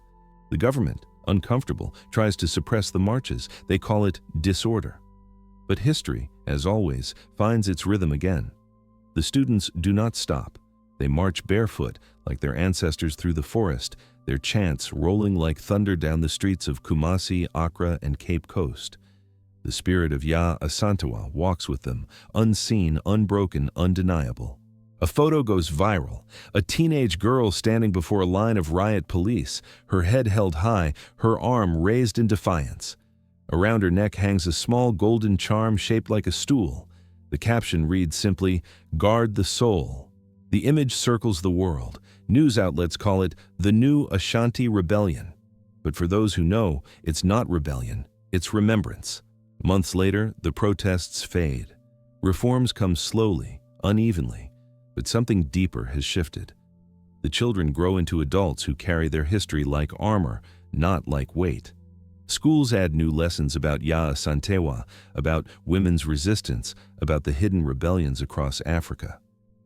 Universities begin to teach history written by Africans, not about Africans. The stories multiply, taking root again in the soil of collective memory. And then, almost as if the land itself has been waiting, the rains come stronger than before. Storms roll in from the Gulf, flooding the plains. But in the hills around Ejisu, where the forest is thickest, the rain doesn't destroy, it reveals. After one storm, villagers find something half buried near an old shrine, a carved stool, blackened by time but gleaming faintly under the mud. The elders gather, their faces pale with disbelief. Could it be? Someone whispers. The Asantehene himself is called. When he sees it, he bows his head. "It doesn't matter," he says softly. "Whether it is the stool or not, it came back to remind us of who we are." The stool is not placed in a museum. It is returned to the shrine, guarded by silence and prayer. No photographs are taken. No officials announce its finding. The people simply know. And from that moment, something changes in the air. The rains soften, the crops grow richer, the markets bustle again. The elders say the ancestors have been appeased. The younger ones don't speak of magic, but they walk with new pride, the kind that cannot be measured, only felt. Years later, when the children of those marchers grow up and ask about their heritage, they are told the story, not as myth, not as history, but as inheritance. "You come from a people," their parents say, "who fought for their soul and won." And so the legend continues. The forest hums, the stool stands, the queen watches. Because no matter how the world changes, no matter how many empires rise or fall, how many currencies collapse, how many languages replace the old, one truth holds steady in the red soil of Ghana. Freedom that forgets its roots will always lose its way. And every time humanity forgets, the forest will whisper again. Guard the stool, guard the soul, remember who you are. For the forest remembers, even when we do not. Years later, decades maybe, the forest's whisper has become a steady song. Ghana stands tall among nations, proud yet scarred, modern yet ancient. Highways hum where the old footpaths ran, and satellites beam over the same skies that once carried the smoke of rebellion. Yet, in every corner of Kumasi, every school, every home, Yaa Asantewa's name still lives, not as a chapter in a book, but as a pulse in the bloodstream of the people. A new century dawns, bringing with it another empire, not of kings and armies, but of data and profit. Foreign corporations arrive again, sleek and smiling, offering development. They speak of mining rights, digital partnerships, progress. Their contracts are written in the same polished language the British once used, promises of prosperity that smell faintly of control. The land trembles. Beneath the paperwork and pipelines, the forest stirs again. In 2045, protests break out when a foreign company announces plans to strip mine a sacred valley for gold. The government calls it national interest. The people call it desecration. Students, farmers, priests, and musicians join together, forming what they call the Guardians of the Stool. Their slogan spreads like wildfire. You cannot mine what is sacred. Among them is a young woman named Adwoa Mensima, a descendant by rumor of Yaa Asantewa's own bloodline. She carries no gun, no title, only a carved stool pendant around her neck. When she speaks at rallies, her words echo the Queen's fire. You think freedom was won once and forever? No, freedom is a flame that dies if you stop feeding it. They stole gold before. Now they come for our ground, our code, our souls. Not again. The movement grows. Drones hover over the crowds. Algorithms track dissent. But the people move faster than data, through forests, through whispers, through songs. Every act of resistance feels like déjà vu, as if the past were looping through the present to remind the living that liberty must always be guarded by the watchful dead. When the company's bulldozers finally arrive, the villagers stand in their way. The rain begins to fall, heavy and sudden, drenching uniforms and placards alike. Adwa steps forward, barefoot in the mud, and places her hand on the steel blade of the machine. "This," she says, "is Ashanti land. You will not dig through our memory." For a moment, the world holds its breath. Cameras stream live, the soldiers hesitate. Somewhere behind the clouds, thunder rolls, not from the sky, but from the deep heart of the forest. And then, the impossible happens. The ground shakes. The machines stall. The valley, once quiet, fills with the sound of rustling trees that no wind moves. The soldiers retreat, muttering prayers. The villagers drop to their knees. When the rain clears, the valley glows. In the center of the clearing, something stands that no one remembers placing there. A stool, carved of living wood, shining gold under the gray sky. The elders weep. Adwa kneels. Cameras capture it all, but no lens can capture the weight of what they feel. The stool does not look ancient. It looks alive. News spreads across the world. Commentators call it a miracle, a coincidence, a myth reborn. Scientists claim natural causes. Political analysts see symbolism. But the people of Ghana know better. They do not explain. They do not debate. They simply bow their heads and whisper the same words their ancestors spoke more than a century ago. The stool still stands. In the months that follow, the mining project collapses under public pressure. Investors withdraw, governments waver, and the valley is declared protected land. A sanctuary, a reminder. And for the first time in centuries, the forest grows in peace. Adwa returns to her village, refusing interviews, refusing fame. She teaches children beneath the same trees where the stool appeared. When one of them asks her if she believes in magic, she smiles. "No," she says, "I believe in memory." Because magic fades, memory does not. Years pass. The stool remains, untouched, unguarded, yet safe. People visit not to worship, but to remember. And though no one dares to sit upon it, they say that when the wind blows across the valley, you can hear faint drumming from beneath the soil, as if the earth itself were keeping time with the heartbeat of a people who refuse to forget. Centuries from now, when new empires rise and fall, when languages change and cities crumble, someone will walk through that forest, a child perhaps chasing a bird through the trees, and stumble upon a shape half hidden by roots and moss. They will brush away the dirt, and golden light will flicker through their fingers. They will not know the name Yaa Asantewaa. They will not know of the war or the empire, but something inside them will stir, an instinct older than history.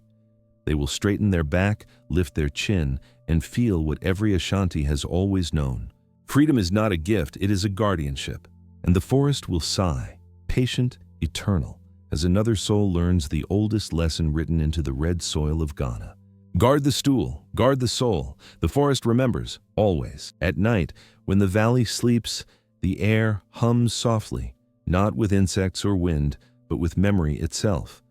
The moon spills silver over the leaves, the same way it did in 1900, in 1844, in every year when the Ashanti rose, fell, and rose again. From the canopy to the roots, the forest seems alive with unseen eyes.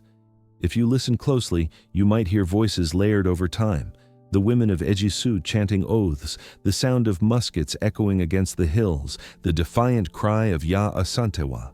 If the men will not fight, then the women will. The sound does not fade, it only folds itself into the heartbeat of the land. Decades later, Ghana becomes a beacon of democracy in West Africa, stable, strong, forward-looking. Skyscrapers rise in Accra, drones hum above cocoa fields. The children of the digital age scroll through screens that carry their ancestors' names in hashtags, Yaa Asantewaa Lives, Golden Stool, Ashanti Rising. In museums, the stool's replica gleams behind glass, surrounded by tourists who whisper in reverence. But the true stool, the living one, deep in the forest, remains untouched. It is not an artifact. It is a witness. On the anniversary of the rebellion, people gather in Kumasi every year. They dance in gold cloth and kente, carrying torches through the streets. They sing songs once banned by empire, songs of fire, songs of freedom, songs that taste of home. And when the last drumbeat fades, the silence that follows feels holy. One evening, during the centennial celebration, an old woman speaks into the microphone. Her voice trembles, but her words are sharp as iron. Our grandmothers fought with stones and courage. Today, our weapons are truth and remembrance. The empire fell, but the forgetting is still a war we must win. The crowd roars, children lift flags, elders close their eyes, and far away the forest answers with a sigh of wind, bending the trees as if in applause. Meanwhile, scholars debate the meaning of the Golden Stool. Was it divine, symbolic, political? But in the villages, no one asks. They already know. The stool is all of those things and something more, the soul of a people refusing erasure. In classrooms across the world, when the subject of African independence arises, students learn of men in suits signing papers, of flags raised and anthems played. Few speak of women who stood against rifles with bare hands, of forests that sheltered revolution, of wars fought not for conquest but for memory. Yet the Ashanti story endures, not in textbooks, but in whispers passed between generations. Remember, the mothers say, we were never given freedom. We took it, and we keep taking it every day. By the late 21st century, when Africa leads the world in renewable energy and artificial intelligence, Ghana stands again at a crossroads, a leader in innovation, yet haunted by inequity. The government announces plans to digitize every artifact in the National Museum. Algorithms will preserve heritage in the cloud. But a question rises online. Can the soul of a people fit inside a server? A debate explodes. Heritage versus progress, code versus spirit. Young activists march with placards reading, "Our history is not a file." One night, the museum's power fails. All screens go dark. And in that silence, the forest beyond Kumasi glows faintly, a shimmer, a pulse, as if the earth itself is rebooting an older system. The next morning, technicians find the servers untouched, but the database changed. The file names have rewritten themselves in Twi, each folder labeled not in English, but in the names of matriarchs long forgotten. One final line flashes on every screen. The stool remembers. They call it a glitch, but those who know, know. Time keeps moving, but history does not rest. The world forgets empires, it forgets kings and treaties, but it never forgets the moment a people say no. And somewhere, deep in the forest, beneath roots older than war, the stool gleams once more, not gold now, but light. A voice, or maybe just the wind, whispers through the trees. The empire thought it buried us, but we were seeds. The drums begin again, faint, then louder. They carry across the hills, across time, across memory itself. And once more, under the endless sky of Africa, the forest answers. The morning after the drums, mist rolls over the valleys like breath returning to lungs. In a clearing near Ejisu, an old tree stands, gnarled, massive, scarred by lightning and time. Beneath it, a circle of schoolchildren gathers around a teacher holding a small wooden stool. It isn't golden, it isn't ornate. It's simple, carved by a local craftsman. The children are restless, but the teacher's voice carries the weight of 1,000 years. "This," she says, raising the stool, "is not a throne, it's a promise." The children quiet. Birds sing above them. She continues, "Long ago, the empire thought the Ashanti could be broken. They took the gold, the land, the lives, but not this. The stool was more than a symbol, it was the soul of our people. You may never see the real one, but you must protect what it stands for: dignity, courage, and the power to rise again." One of the children raises a hand. "Teacher," he asks, "why didn't they just hide it forever?" The teacher smiles sadly. "Because what is hidden can be forgotten, but what is remembered, even in pain, can live forever." The boy nods slowly, as if storing that answer deep inside. The scene fades. The tree, the teacher, the children. And we drift backward through time, the centuries folding like waves. We see the Ashanti warriors gathering beneath the same tree 100 years earlier, machetes gleaming, faces painted with ash. Yaa Asantewaa stands before them, her voice fierce, her eyes burning with something eternal. "We will fight," she says, not because we can win, but because we cannot kneel. The forest shakes with their reply. The vision fades again. The years tumble forward. Colonial officers with their ledgers and guns, missionaries building churches on stolen ground, independence parades under foreign-made flags, presidents speaking of progress while forgetting the price paid for it. The world turns, but the soil beneath remains the same, heavy with memory. In Accra, decades later, a young artist works in a small studio filled with gold dust and red paint. He's sculpting a new piece, the Golden Stool reimagined. But his version is cracked, half made of metal, half of wood, with wires growing through it like roots. On the stool's base, he engraves words in both Twi and binary code. No empire lasts forever. When the sculpture is unveiled, critics call it blasphemous, political, too bold. But when schoolchildren come to see it, they fall silent. One girl, barely 10, reaches out and whispers, "It's alive."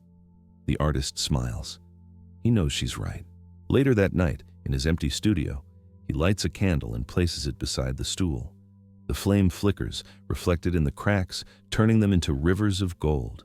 He murmurs to the silence, "Yaa Asantewaa, we still hear you." Outside, thunder murmurs in the distance, the same sound that once signaled war, now just rain returning to the earth. And in the heart of the forest, beneath the roots of that ancient tree, the true stool glows softly, pulsing with the rhythm of generations. It does not shine for kings or conquerors. It shines for the nameless, the mothers who buried their dead, the sons who never came home, the daughters who carried both grief and pride in their songs. For every empire that rose and fell, the stool remained. And now, in the 22nd century, when Ghana's space agency launches its first mission beyond Earth, they name the ship Yaa Asantewaa East. On its hull, in gold letters, is engraved the same oath spoken beneath the forest canopy. "We will not kneel." As the rocket ascends through clouds, leaving behind the land once fought over by kings and empires, the world watches. In Kumasi, elders gather around televisions. In the forest, the wind stirs.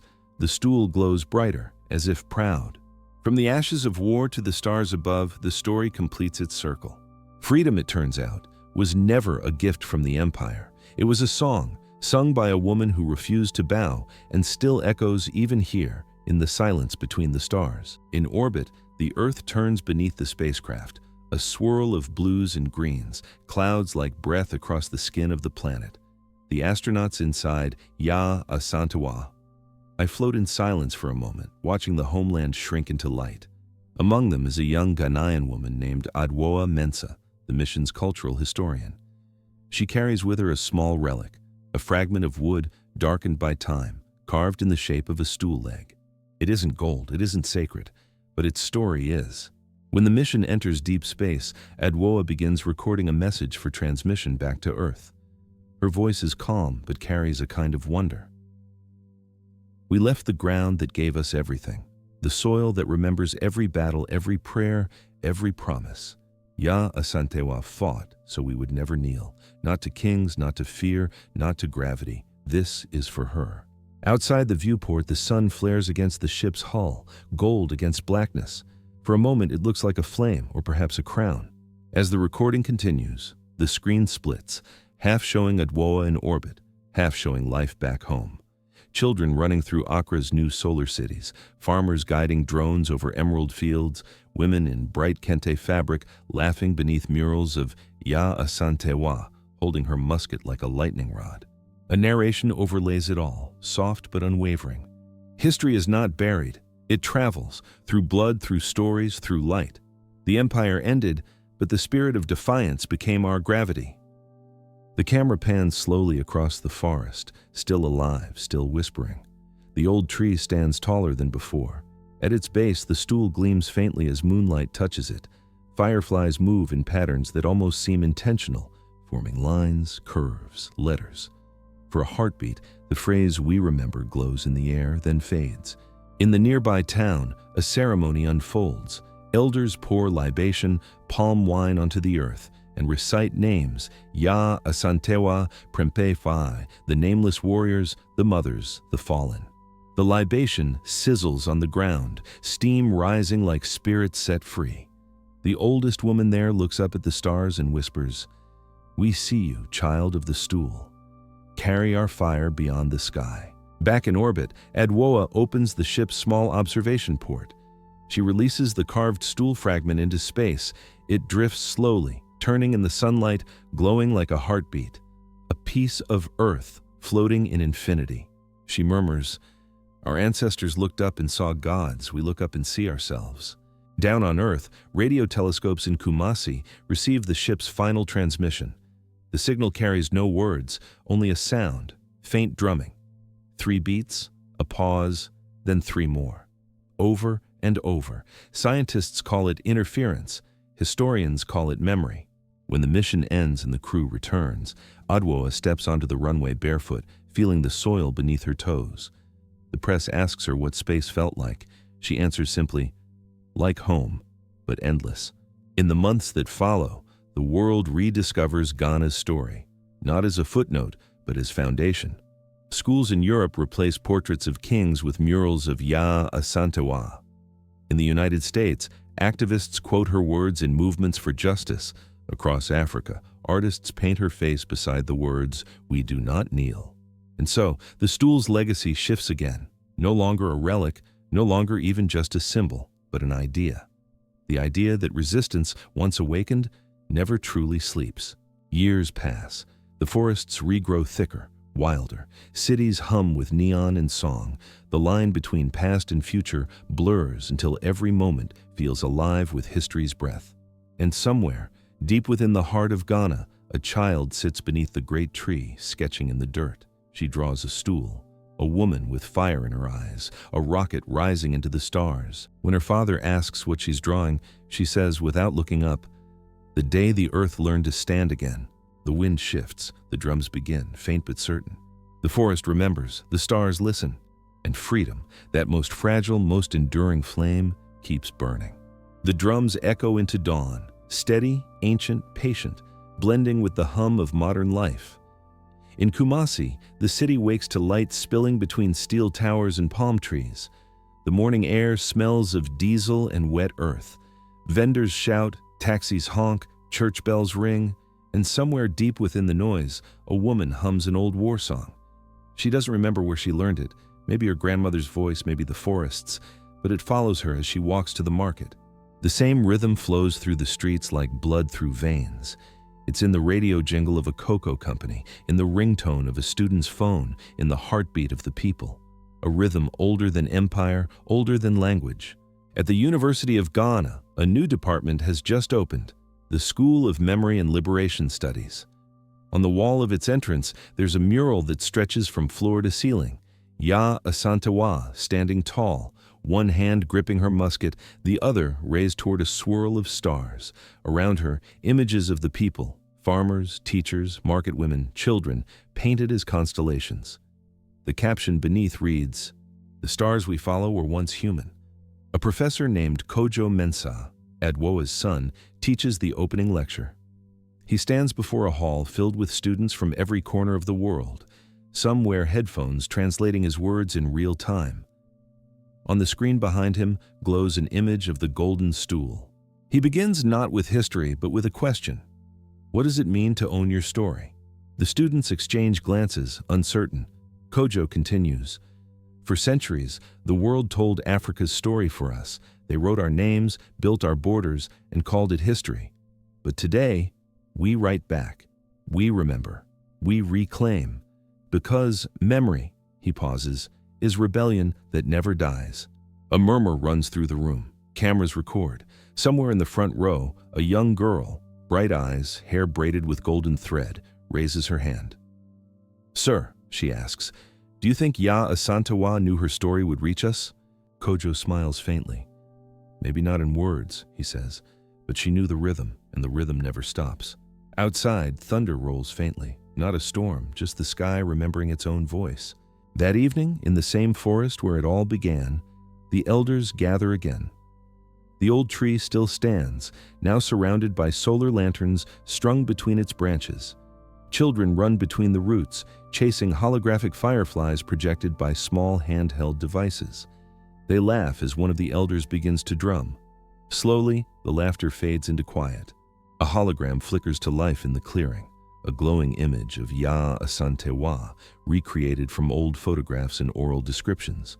Her eyes burn not with anger, but with recognition. The elders bow their heads, the children stare, wide-eyed.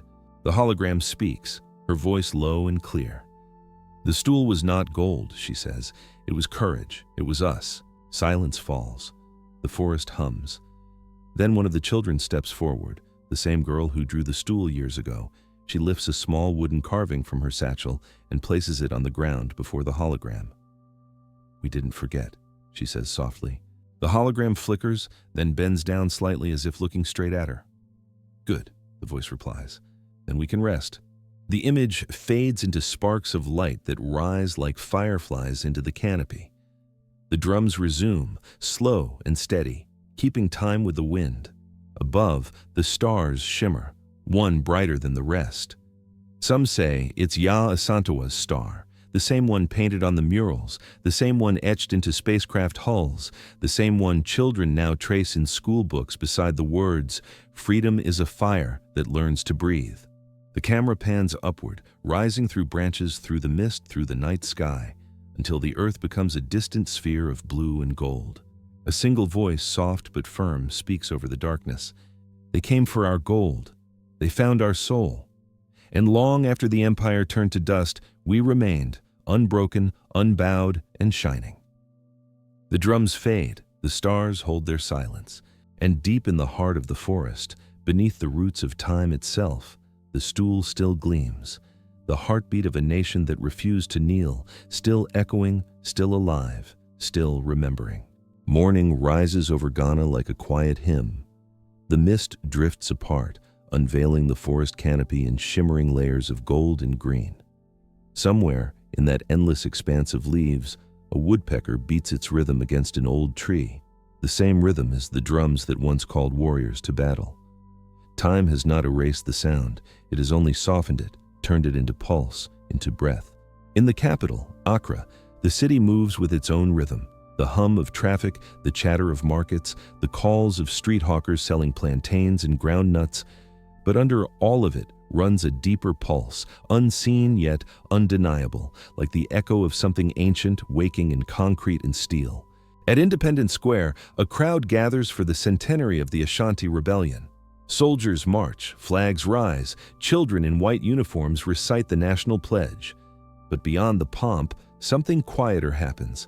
A procession of women from Ejisu, each carrying a stool on her head. Not gold, not polished, but carved, worn, living. Each stool bears the name of a woman who fought, bled, or endured in silence. The announcer on the microphone stumbles trying to read the names. They are in Twi, heavy with history, and his English tongue falters. The crowd laughs softly, but not cruelly. It's a laugh of recognition, of a language reclaiming itself. As the women reach the front, the president, an older woman herself, silver hair wrapped in kente, steps down from the podium. She kneels, not in subjugation, but in respect. One by one, she touches each stool and whispers the same phrase. "Metis, we are because you were." The cameras capture it. The image travels the world. It becomes a symbol, a leader kneeling before her foremothers, an empire's shadow finally yielding to gratitude. Weeks later, that image adorns walls from Nairobi to New Orleans. Artists reinterpret it. One paints the stools as planets orbiting a golden sun. Another turns them into circuits glowing with digital light. Another sculpts them from reclaimed colonial metal. Each version carries the same message. The past does not fade, it transforms. In classrooms, teachers no longer begin African history with colonization. They start with kingdoms, queens, trade routes, and stories like Yaa Asantewaa's, the proof that power was not imported, it was interrupted. And yet, even as the world learns, there remains tension. The descendants of those who once ruled still visit Ghana, walking through museums with guilt or curiosity. Some kneel at monuments, others write books, others say nothing. In one quiet moment, an elderly British historian stands before the display of the Golden Stool replica. His eyes glisten. He whispers, "We took everything and learned nothing." Then he removes his hat as if the air itself demands silence. A Ghanaian guide standing beside him simply nods. "Now you can start learning," she says gently. That night, in Kumasi, the forest stirs again. Fireflies drift like prayers. A wind moves through the leaves, carrying whispers that no human language can fully capture. It's not a ghost story. It's a reminder. The land is still awake. The scene shifts. Decades later, a new museum stands at the forest's edge. It is open air, built around the great tree where the real stool is said to rest below. Visitors walk barefoot through the exhibit, sensors projecting living holograms of history around them. Yaa Asantewaa walks beside them, not as a ghost but as light, her voice calm, her presence steady. "Freedom is not inherited," she says. "It is practiced.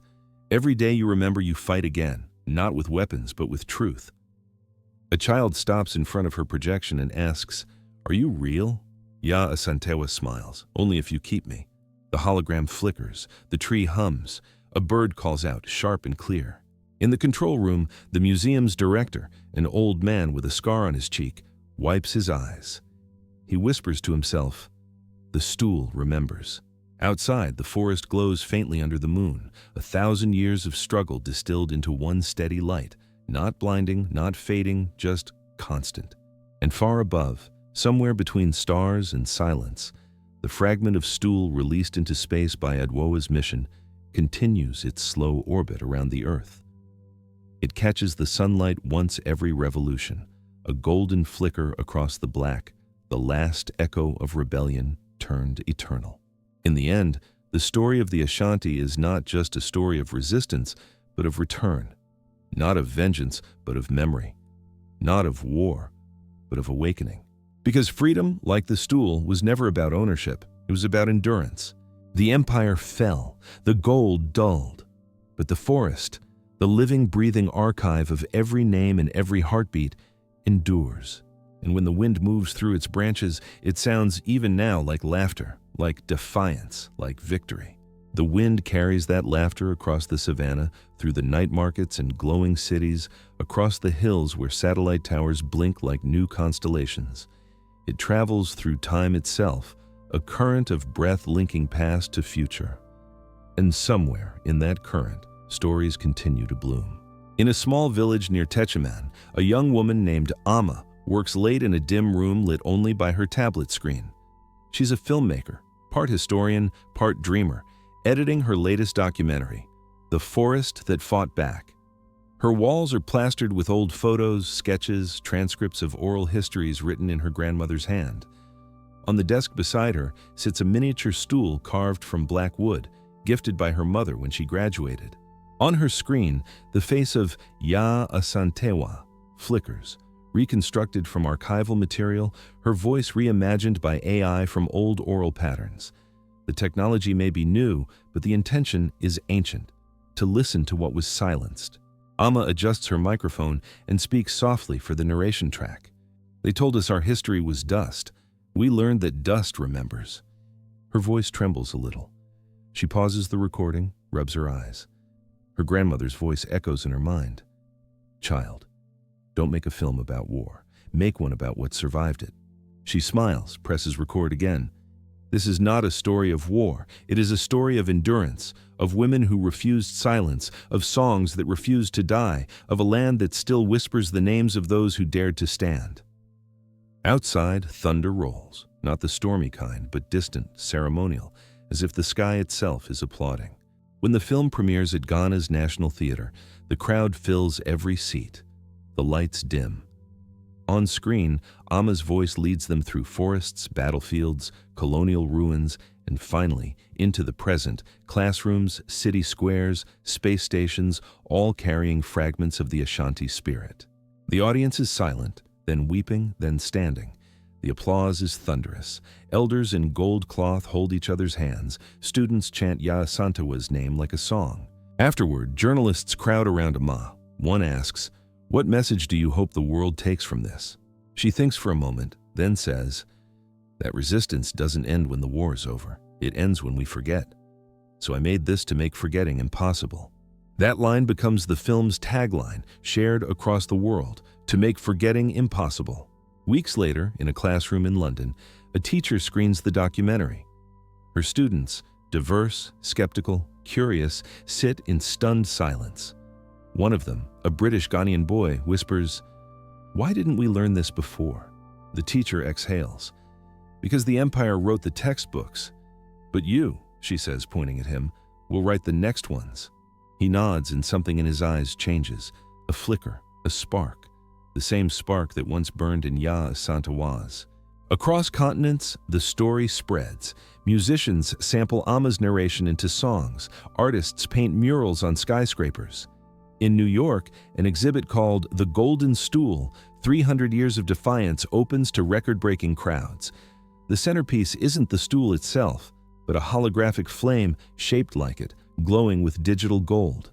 The inscription reads, "Freedom is not an inheritance, it is a rehearsal." Back in Ghana at the Forest Museum, the great tree still stands. Tourists come, school children visit, but the elders notice something new. The air around it feels lighter, as if centuries of grief have begun to loosen their grip. On a humid evening, as fireflies gather, an old woman walks to the base of the tree. It's Ama's grandmother. She leans on her cane, touches the soil, and whispers, "We did it, child. We remembered." A breeze stirs, warm and soft. High above, the fragment of stool orbiting Earth crosses over Ghana. Satellites pick up a faint electromagnetic pulse, too weak to be a signal, too structured to be random. When decoded, the waveform forms a single Twi word, Onkwa, life.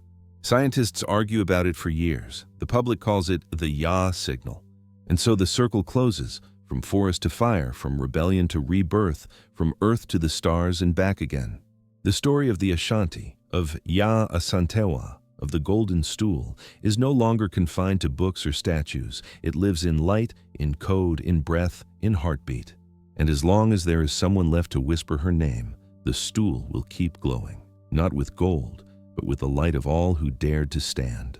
They came for our gold, they found our soul, and we, the children of fire, are still burning, not in anger, but in memory. The final drumbeat fades, the forest exhales, and the world listens, at last. The applause fades, but the echo of Ama's film lingers far beyond the theater walls. It spreads like pollen across radios, into classrooms, across oceans. What began as one woman's act of remembrance becomes a wave of reclamation. In Kumasi, students at Kwame Nkrumah University begin a project they call the Archive of the Unwritten. They travel to villages with cameras and notebooks, collecting stories from elders before time erases them. One student, Kojo, interviews a 103-year-old man who once served as a runner during the Ashanti rebellion. The man's eyes are clouded with age, but his voice is steady. "They said we were defeated," he tells them, "but the stool never fell. The stool was never theirs to take. You can steal gold. You cannot steal soul." Kojo uploads the interview that night. Within days, it has 1 million views. Hashtags spread across Ghanaian social media. Golden Stool lives. Street artists stencil Yaa Asantewaa's face on Accra walls beside the words, "The Queen still watches." In London, a young curator at the British Museum walks through the quiet halls before opening hours. She stops before the display where a replica of the Golden Stool sits behind glass. Her reflection overlaps with it, two histories meeting in silence. She removes her museum badge and whispers, "This belongs home." Months later, the museum announces a permanent cultural partnership with Ghana, carefully avoiding the word repatriation. Yet when the crate arrives in Kumasi, wrapped in velvet, the crowd that gathers doesn't care about semantics. They sing, they weep, they call it the return of dignity. Ama films the arrival. She stands in the crowd, camera trembling, unable to decide whether to film or simply witness. As the stool is lifted into the sun, a child in the front whispers, "It's shining again." The crowd gasps, not because the gold gleams, but because the light seems to move, flickering like a heartbeat. That night, a new festival begins, the Day of Return. Not a royal ceremony, not a state event, but a people's gathering. Across Ghana, bonfires are lit, drums thunder, dancers in golden cloth move like flames. At midnight, the fires dim, and for one breathless moment, the land is silent, listening. Then, from the distance, a single drumbeat answers, echoing through the hills of Ashanti, rolling toward the sea. On the coast of Cape Coast Castle, once a fortress of chains, waves crash against the walls. Tourists who came to mourn stand shoulder to shoulder with locals who came to sing. Candles float on the water like tiny souls returning home. Someone begins to chant softly, "Yaa Asantewaa, Mother of Courage," and others join until the sound becomes a tide of its own. The next morning, headlines call it "The Night the Atlantic Sang." Months later, Ama's film and the student archives merge into a single platform, the Fire Library. It becomes Africa's first digital archive entirely curated by descendants of colonized nations, open to anyone who seeks truth instead of nostalgia. Schools across the world begin to include its materials in their history syllabi. The word Ashanti begins to appear not just in art or tourism brochures, but in the vocabulary of justice. In Geneva, diplomats quote Yaa Asantewaa's words during a UN debate on cultural restitution. In New York, poets recite verses inspired by her defiance. In Tokyo, a mural of the Golden Stool appears overnight on a subway wall, unsigned. Across the world, the forgotten have become teachers again. And yet, back home, Ama's grandmother's village remains quiet. The land has healed, but slowly, the way old trees mend their wounds, layer by layer. The stool rests now in a small shrine, surrounded by flowers and offerings of calabash milk. Visitors bow their heads before it, but some notice something strange. The stool seems different, not as brilliant, more muted, as though it is choosing to rest after centuries of carrying the weight of memory. Ama visits the shrine one last time. She kneels before the stool and whispers, "You've done enough." The air shifts, warm, forgiving. The leaves above rustle, not in wind, but in recognition. And then, as she stands and turns to leave, she feels the ground beneath her pulse once, slow and deep, like the earth's own heartbeat. In that sound lies everything: defiance, loss, rebirth, and the quiet, enduring promise that memory, when carried with love, becomes freedom itself. As Ama walks away, the camera fades to the horizon where the forest meets the sea, and the narration, the last line of her next film, rises. Empires burn, gold fades, but the soul of a people that lives wherever someone remembers their name. The screen turns black. A single word appears in white, still burning. Before you leave this story, take a breath and listen. The wars of empire are over, but their echoes still live, in the names erased from monuments, in the gold that changed hands but never healed the wound, in the silence that swallows entire histories. If Yaa Asantewaa could rise against an empire with nothing but courage and conviction, what excuse do we have for silence now? Every view, every share, every word you speak about her keeps her alive, not as myth, but as memory. Because forgetting is how empire wins, remembering is how we fight back. So if this story moved you, don't just watch it, carry it, speak it, teach it. There are still fires waiting to be remembered, still names waiting to be spoken, and as long as you listen, the forest of voices will never go silent again. Subscribe to Slavery's Dark Past. Let's bring back the stories the world tried to erase, one voice, one memory, one truth at a time.